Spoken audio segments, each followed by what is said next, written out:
দৌড় মারি সুন্দর করে ভাই ওই দরবারে যায় একবার বসে বেটা হাজির হয়েছে। এমন সময় কালে বলতেছে, হুজুর আমার দ্বারা সম্ভব না গাজী সারে হত্যা করা। কি হয়েছে তোর ক? এই যে গাজীরে আমি হত্যা করতে গেছি, শরীরটা ঝাঁকি মারছে, হাতের খড়ক মাটিতে পড়ছে, আমি কোন রকম জীবনটা বাঁচাই আপনার দরবারে আসছি। হ্যাঁ, আমার ছেলের একটা করকর করকর না গো, জাদুকর তোর হাতের মধ্যে বান মারছে, শরীরে শক্তি কমাইছে। এই জন্য তুই গাজীকে মারতে পারস নাই, আর গাজী এমনি মরতো না। কেমনে মরবো? আমার কাছে হলো আমার 13টা হস্তি আছে। হস্তি? এই হাতি দিয়ে গাজীকে হাতে পা বন্ধন করে মাটির মধ্যে শোয়া এই 13টা হাতি দিয়া পাড়ায়া মারে শেষ কর, মাইরে ফালাই দেও।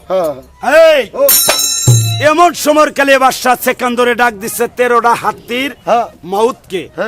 এরে হাতির মাউতগণ, আজকে আমার গাজী শাহ আছে ফুলের বাগানে, 13টা পোষা হাতি আমার দেও ছাড়িয়ে যেন গাজীরে পাড়ায়ে মৃত্যু করে দুনিয়ার মধ্যে। তাই হাতির 13টা মাউতগণ এই যে 13টা হাতি ছাড়লো, ফুলের বাগানে যাইতেছে, যাইতেই লক্ষ্য করে দেখে হাইরে গাজী সাহা কি সুন্দর বসে আছে, ইনি একজন আল্লাহর ওলি। তাই তো এই আল্লাহর ওলি রে নাকি আমরা পাড়ায় মারবো? আমগর মতো পশুর শক্তি নাই আল্লাহর ওলি রে পাড়ায় মারতে। তাই হাতি মারবো তো দূরের কথা, গাজী সাহার পায়ে না যায় সালাম করতেছে আর পিছমুখ চলে যাইতেছে। যখন এইভাবে চলে গেছে, হাতির মাউতগণ 13 জন ভাই দৌড় দিয়ে দরবারে গেছে। দেখো হুজুর, আপনার গাজীর হাতিও পাড়াইয়ে মারে না। এবার হন ব্যাক কর লাগা, ব্যাক কর। কেন? আমার ছেলের গাজীর হাতি চিনে মহব্বত লাগছে, আর ওর তার খানা দিছে, এই জন্যই হাতি তারে পাড়ায় মারে নাই। এইভাবে গাজী মৃত্যু হবে না। কেমনে মৃত্যু হবে? 13 পাহাড় লাকড়ি আনবা, 13 পাহাড়ের লাকড়ি 7 দিন মধ্যে আগুন কুণ্ড করবা, আগুনের কুণ্ড করে গাজীকে হাতে পা বন্ধন করে একটা সড়ক আছে বান্ধে আগুনের মধ্যে ফালাবি। আল্লাহর হস্তে গাজী এবার মরিচ কিনবো, গাজী এবার মরে যাও। সুন্দর করে ভাই লোকজনকে হুকুম করলো রে লোকজন, 13টা পাহাড়ের লাকড়ি খড়ি এক জায়গায় করে 7 দিন পর্যন্ত আগুনের কুণ্ড করে রাখবে। 7 দিনের পরের দিন সন্ধ্যাকালে এই যে সুন্দর গাজীরে চরক গাছের মধ্যে ঝুলাবে, হাতে পায়ে বন্ধন করে চরক গাছের উপরে ঝুলাবে। এই যে সন্ধ্যাকাল হবে, যখন চরক গাছ থেকে আগুনের কুণ্ডর মধ্যে ফালাই দিবা, তখন সারা রাত্রে গাজী পোড়া যায়, লাকড়িও পুইরা যাব সুন্দর, কিন্তু গাজীও মৃত্যু হয়ে যাবে। তাই এমন সময় মেয়ে ভাই ডিস্টার্ব লাগে, এমন সময় কালে আগুনের একটা কুণ্ড করলো, 13টা পাহাড়ের লাকড়ি খড়ি আনলো, সুন্দর গাজীরে হাতে পায়ে বন্ধন করে চরক গাছে ঝোলাই রাখলো। এমন সময় কালে গাজী বলতেছে, আল্লাহ আজকে বাবা হয়ে আগুনের মধ্যে ফালাই দিব আমার এই দুনিয়াতে, ওইরে কিন্তু মারা যাবো আমি দুনিয়ার মাঝে। মাওলা গো, আজকে তুমি ছাড়া রক্ষা করার মতো আমার কেউ নাই, কারণ তুমি যে আমার সব। তাই সেদিন বলতেছে, আল্লাহ তুমি ছাড়া আমার উপায় নাই।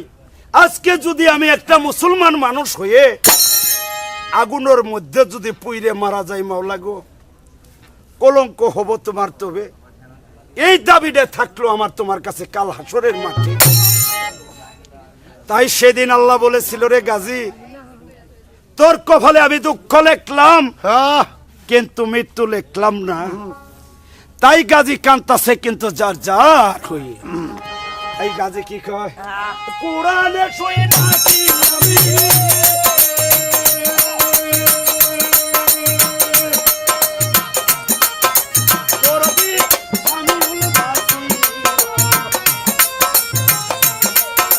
কোরআনে শুই নাকি আমি গাইবলের হাকি,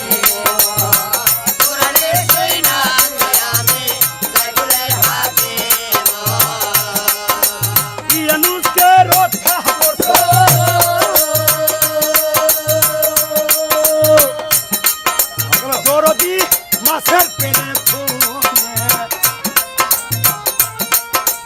ইসমাইলকে রক্ষা করছো, সুরা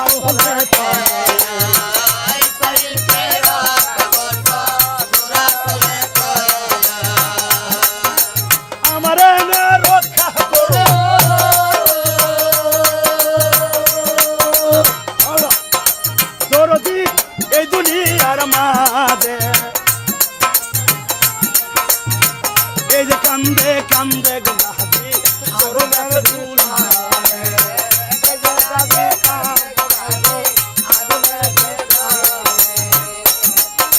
মালিক আল্লাহ মেলা খেলা কে বুঝতে পারে এই যে গাজি কান্দে ভাই সরো গাছে ঝুলে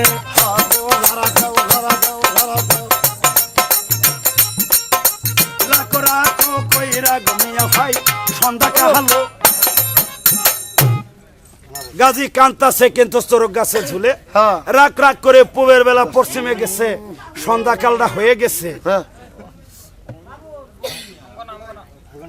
সন্ধ্যাকালটা হয়ে গেছে যখন এমন সময় কালে সুন্দর করে এই যে ধীরে ধীরে লোকজন এমন সভা করছে কিন্তু গাজীরে আগুনের মধ্যে ফেলাই দিয়ে যার যে বাড়ি ঘরে চলে যাবে তাই সুন্দর করে এমন সময় কালে সেই দিন আল্লাহ নিজেই বলেছিলেন জিব্রাইলের কাছে রে জিব্রাইল আজকে তোমারে আমি হুকুম করলাম যেই বান্দা আমার নাম দমে দমে জপতেছে তার জন্য আমি সহযোগিতা করতেছি তার আমি কষ্ট লেখছি কিন্তু মৃত্যু লেখি নাই আগুন থনে যখন ছাইরা দিবে চরক গাছ থনে আগুনও ছাইরা দিবে এমন সময় কালে তুমি কুলেতে ধরি রাখবে আগুনটা যখন জ্বইলে 13 পাহাড়ের লাকড়ি খড়ি পুড়ে শেষ হবে নিভা যাবে ছাইয়ের মধ্যে গাজীরে বসাই রাখবে ভাই সুন্দর করে আল্লাহর জিব্রাইল হুকুমটা পাইলো লোকজনে যখন চরক গাছ থনে ছাইরা দিছে এই যে আল্লাহর জিব্রাইল সুন্দর করে কুলেতে বসাই রাখছে কুলেতে বসাই রাখলো সারাটা রাত্র কিন্তু আগুনটা জ্বলতেছে ধাউ ধাউ করে জ্বলছে এই যে আগুনটা নিভা গেছে যখন গাজীরে আস্তে করে আল্লাহর জিব্রাইলে হাওয়ার মতন বসাইছে ছাইয়ের মধ্যে তখন জেন্তুরি ছাইয়ের মধ্যে বসাইছে আমার আল্লাহর রহমতে ওই ছাইয়ের মধ্যে একটা ফুলের বাগিচা তৈরি হয়ে গেছে যখন একটা ফুলের বাগিচা তৈরি হয়ে গেছে থাকলো কথা ওখানে এদিক থনে কুলি করছে রাও সেতকায়ে ডাক দি বলে রাত্রি পোষাওরে পোষে দেশের লোকজনে ভাই ছাইরে তুলছে গাও এই যে দৌড়াইয়ে চলে গেছে দেখে আসি গাজী শাহ তো মৃত্যু হয়েছে মনে হয় লাকড়ি ওপরা গেছে গাজীও মারা গেছে যাই লক্ষ্য করি দেহে মারা যাব তো দূরের কথা ফুলের বাগিচার মধ্যে বসে আছে এডে না দেখে এই যে ভাই লোকজনে এমন দৌড় মারছে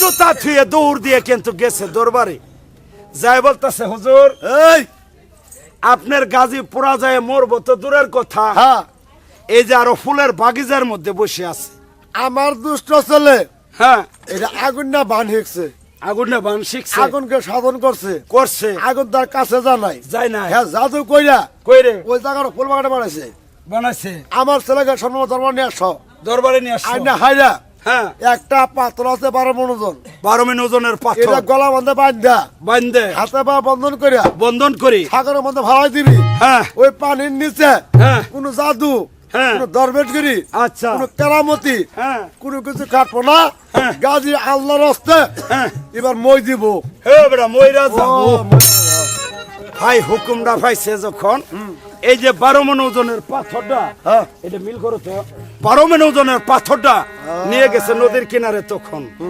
যখন ভাই নিয়ে গেছে গাজীরেও নিয়ে গেছে গাজীরে হাতে পায়ে বন্ধন করতেছে এই যে সুন্দর পাথরের মধ্যে রশি দিয়ে পাথরটা বাঁধছে বাইন্ধে গাজীর গলাতে ঝুলাইয়ে ফালাই দিব কিন্তু নীল সাগরের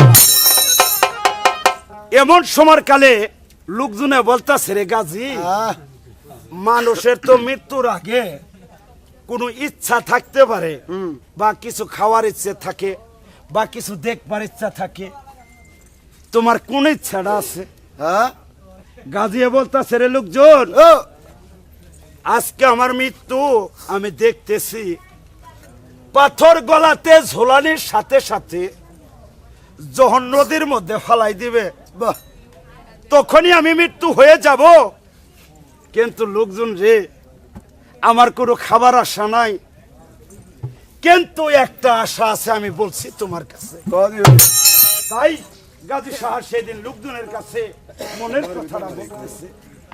কি কয়?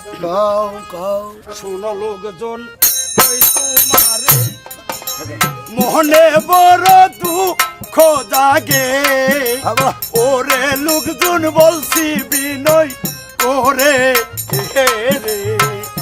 আই কোথায় রইলা মা জননী, সরে শুধু চোখের পানি, মৃত্যু কালে দেখলা না সে রে রে গো। শোনো লোকজন কই তোমারে, যদি আমার দুঃখী মাইরে, ওরে লোকজন আইনা দেখাও মুরে রে। ছিলাম আমি বাসার ছেলে, দিল আজকে সাগো এ পেলে, কোথায় রইলা মা জননী তুমি গো। খাই রইলে তুমি মুরে, দেখলে না মায়া আমার হে, তোমার ছেলে যাইব যে মরিয়া গো। দয়া করো মাহবুব মাওলা, আজকে আমি হইলাম একলা, নিদান কালে পাইলাম না কা হাওরে।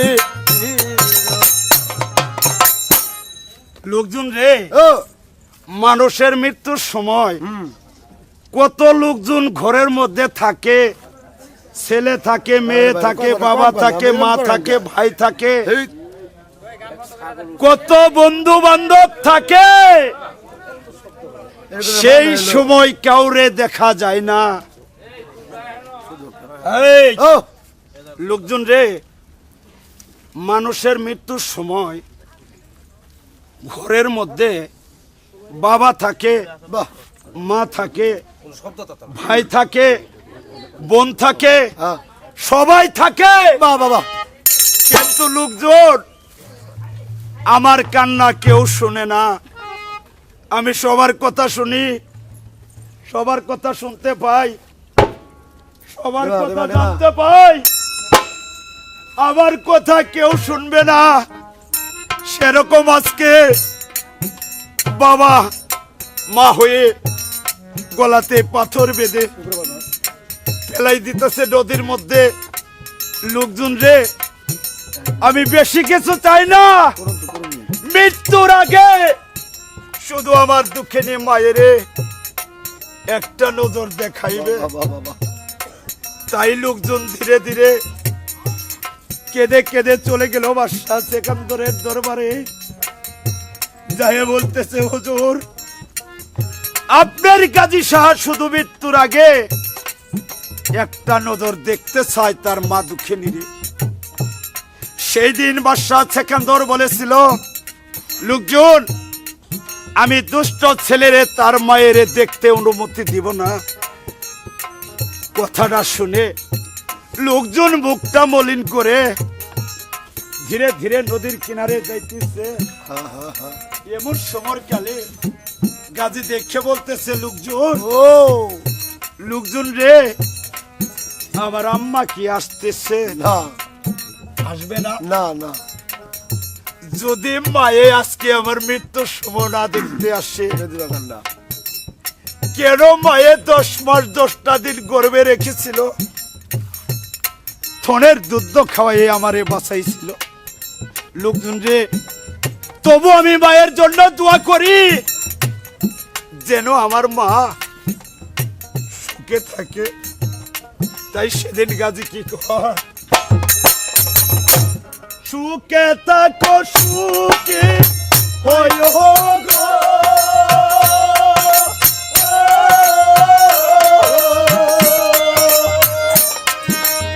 আমি দোয়া করি তোমার লাগিয়া গো, হে আম্মা গো সুখে থাকো। ও ও গাও না গো, ও হরি গো সুখে থাকো, এই কামনা করি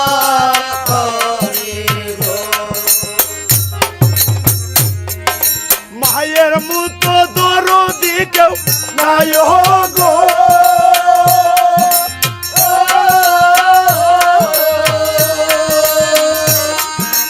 এই দুনিয়ারও আয়া যে গো